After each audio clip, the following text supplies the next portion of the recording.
According to the report highlighted by the Indian Council of Medical Research, routine antibiotics are increasingly becoming ineffective in India due to misuse, showing rapid rise in resistant bacteria across common infections.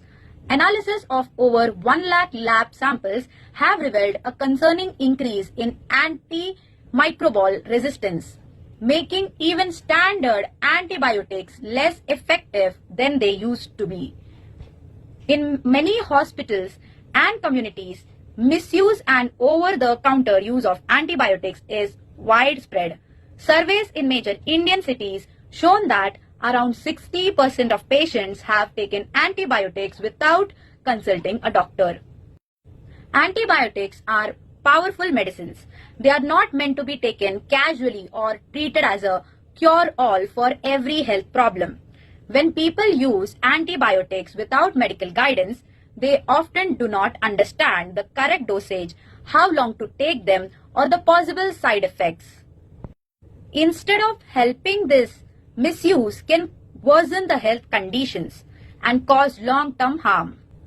Many people believe that antibiotics will instantly cure any infections, even viral flu or common cold, for which antibiotics do not work. This belief is dangerous. Unnecessary or incorrect use can lead to antibiotics resistance, making these medicines ineffective when they are genuinely needed.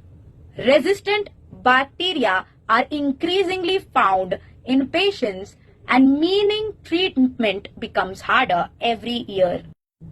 That is why it is essential to consult a qualified doctor before taking any antibiotics. Only a doctor can determine whether an antibiotic is required, which is one appropriate, and how long it should be taken.